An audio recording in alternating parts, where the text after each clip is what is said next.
ক্ষেত্রে খুব সচেতন থাকবেন। 4272 নম্বর হাদিস। এই হাদিসটা অনুবাদ করে আমি শেষ করে দেব, যেহেতু আপনাদের আকর্ষণ চলে এসেছে।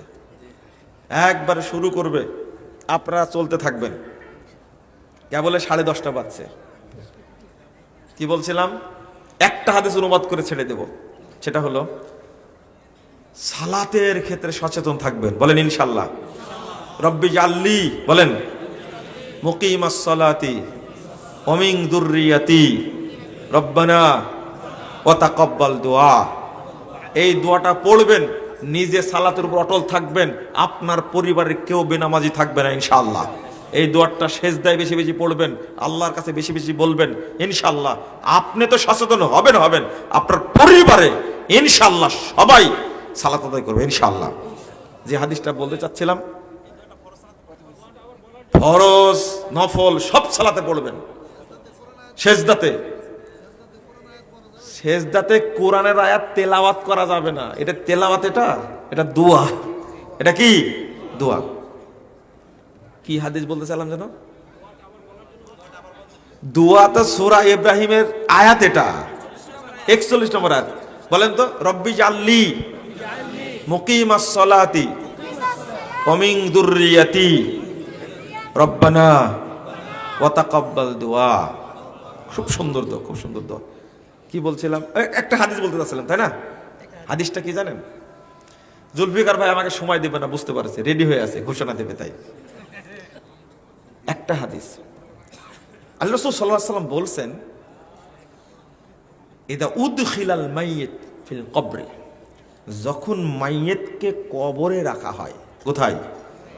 কবরে যখন রাখা হয়, মুসসিলাতিশ শামস লা, তখন সূর্যটাকে আসরের টাইমের মতো করে দেওয়া হয়। কখন? আসরের টাইমের মতো করে দেওয়া হয়। রাসূল সাল্লাল্লাহু আলাইহি ওয়াসাল্লাম বলছেন, যখন তাকে উঠায় বসাবে, ফেরেশতারা বললে মার রব্বুক, আর আল্লাহ রাসূল বলছেন ইয়ামসাহু আইনাইহি, তখন এই মাইয়িত ব্যক্তি 2 চোখ মুছবে, হাত দিয়ে মুছবে, আর বলবে দাউনি উসাল্লি, এই আমাকে ছেড়ে দাও, আমি সালাত আদায় করে নি আগে। দাউনি উসাল্লি, ছাড়ো আমাকে, আগে সালাত পড়ে নি। কবরে বসে ফেরেশতাকে ধমক দেওয়ার সাহস কারো আছে? কিন্তু মুসল্লির আছে। কার আছে? চোখ মুছবে। ওরা ব্যস্ত হয়ে পড়েছে তোমার রবকে। রব তো কে জানেই তো, তাই না? কিন্তু দেখো না, এই যে আসরের সালাত টাইম চলে যাচ্ছে, তাড়াতে সালাত পড়ি। আপনি কি কবরে ধমকটা দিতে পারবেন? আপনার ওয়াইফকে তো কোনদিন ধমক দিতে পারেননি, ছেলেকেও দিতে পারেননি, এই আব্দুল্লাহ সালাত পড়ো না কেন? এই ধমক দুনিয়াতে না চললে কবরে চলবে? নিজেই সালাত পড়েছেন আজকে 2:30টায়, জহর পড়েছেন। কয়টায় পড়েছেন জহর? আপনার ওয়াইফ পড়েছে 3:30টায়। জিজ্ঞেস করেন, 2টা একবারে পড়ে নিছে। যে ব্যক্তি কবরে ফেরেশতাকে ধমক দিতে পারে, সে ব্যক্তি কবরে কোনো আযাব হবে? সালাতের ক্ষেত্রে রেডি থাকবেন। টাইম হয়ে গেলে সাথে সাথে কি পড়ে নেবেন? কবরে বাঁচতে হবে না? যে ব্যক্তি কবরে এইভাবে বলতে পারে, দাওয়ানি উসাল্লি, এই তোমরা আমাকে ছাড়ো, আমি আগে সালাত পড়ে নিব। কবরে কি সালাত আছে?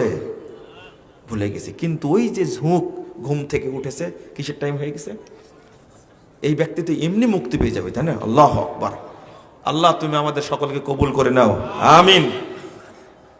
আজকের এই প্রোগ্রামকে তুমি কবুল করে নাও, আমিন। খুব সুন্দর একটা পরিবেশ হয়েছে। এখন রাহুলকে আমি খুব স্নেহ করি, তো এই জন্য তুমি বলে, আপনারা কিছু মনে করেন না।